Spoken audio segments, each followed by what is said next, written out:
ગોધરામાં 60 જેટલા નિર્દોષ રામ ભક્તોને રેલવેના ડબ્બામાં સળગાવી દીધા. આ આપણા ગામને ખબર હતી, જોરથી તો કહો ભાઈ, સમાચાર મળ્યા હતા. ત્યાર પછી આપણા ગામમાં આપણે કોઈની દુકાન બાળી હતી ભાઈ? આપણે કોઈનું ઘર બાળ્યું હતું? જોરથી બોલો ને.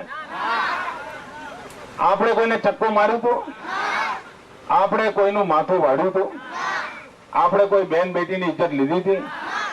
તેમ છતાંય આપણા ગુજરાતમાં દુશ્મનો, ગુજરાતના વિરોધીઓ એમ જ કહે છે કે તો ગામે ગામ આગ લાગી હતી. ગામે ગામ જાણે બધા લોકોને કૂટી બાળતા હતા, ગામે ગામ લોકોના માથા વાળતા હતા. એટલી હદે આપણા ગુજરાતને બદનામ કરી મૂક્યું. એ બધાને જવાબ આપ્યો છે આ ગુજરાત ગૌરવ યાત્રાએ.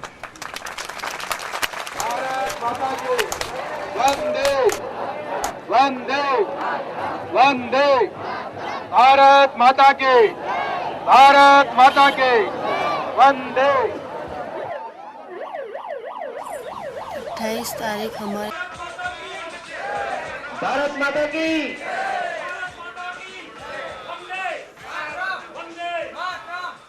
વિધાનસભાના લાયેલા ઉમેદવાર શ્રી કાળુભાઈ માલવાડનું સ્વાગત ગોરાભાઈ કરશે.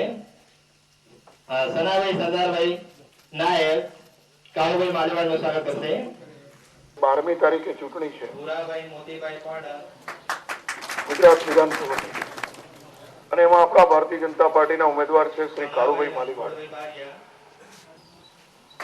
છેલ્લા 15-20 વર્ષથી રાજકારણમાં કામ કરે છે અને આપ સૌને ખબર છે લીમડિયામાં જે બનાવ બન્યો હતો એમાં લગભગ 8 મહિના સુધી એ મોટો બનાવ હતો. એમાં 8 મહિના સુધી જેલમાં રહેવાનો પણ પ્રસંગ બન્યો હિન્દુત્વના કારણે. ગયા મહિનામાં એટલે 11મી ઓક્ટોબરના દિવસે એ કેસ પૂરો થઈ ગયો અને એમાં નિર્દોષ છૂટ્યા છે. પાર્ટીએ નક્કી કર્યું કે હિન્દુત્વના મુદ્દે 7 મહિના માટે આપણા સૌ માટે જે માણસ જેલમાં ગયો તેને ચૂંટણી બનાવી નિર્દોષ છૂટ્યા પછી 12મી તારીખે ચૂંટણી છે.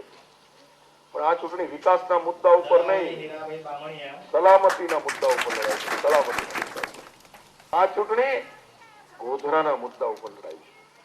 લડાય છે ને ગોધરાના મુદ્દા ઉપર. તમે અમેરિકામાં જાઓ તો ગુજરાત વિધાનસભાની ચૂંટણી આવે તો કે ગોધરા. તમે ઇંગ્લેન્ડમાં જાઓ ગુજરાત વિધાનસભાની ચૂંટણી આવે તો કે ગોધરા. તમે દિલ્હીમાં જઈને પૂછો કે ભાઈ ગુજરાતની ચૂંટણી તો કે ગોધરા ઉપર. તમે આખા ગુજરાતની 182 બેઠકો ગોધરાના મુદ્દા ઉપર લડાય છે.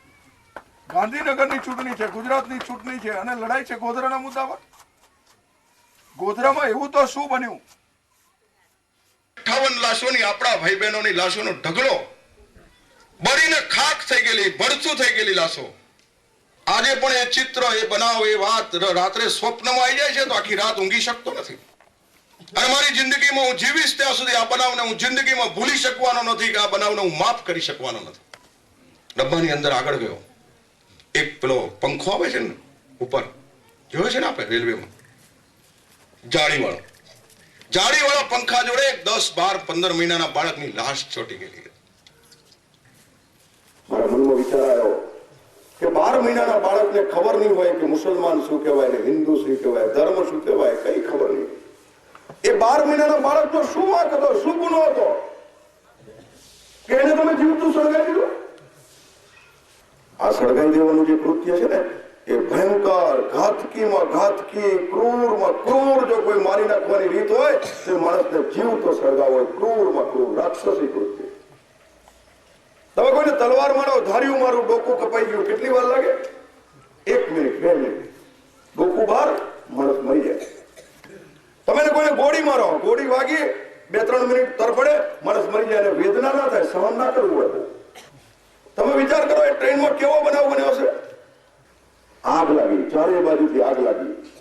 અંદર બાળકો, આ 58માં તો 40 બહેનો અને બાળકો અંદર કિકિયારીઓ થતી હશે, કાકલું થતી હશે, બચાવ બચાવ બચાવ. આગ ચારે બાજુથી ધીમે ધીમે ધીમે ધીમે શરીર સળગતું હશે. શું વેદના થઈ હશે આપણા ભાઈ બહેનો ઉપર. એ 58 પ્રેતાત્માઓ તમે મત આપવા જશો એટલે તમારી પાસે આવવાનું છે. જો તમે આગુ પાછું બીજું કઈ બટન દબાવવા ગયા, કેવી અવાજ આવશે ક્યાં દબાવું છું એટલે તરત તમારો હાથ કમળ પર પડશે. અને પ્રેતાત્માઓને આપણે સ્વર્ગમાં મોકલવાના છે. 58 લોકોને આપણે જીવતા સળગાવવામાંથી બચાવી ના શક્યા, પણ એ પ્રેતાત્માઓને સ્વર્ગમાં મોકલવાનું કામ તમારા હાથે કરવું છે. એ તો તમે હું કરી શકીશું કમળનું બટન દબાઈને. भारतीय जनता पार्टी आप सब बोलेंगे जिंदाबाद जिंदाबाद. भारतीय जनता पार्टी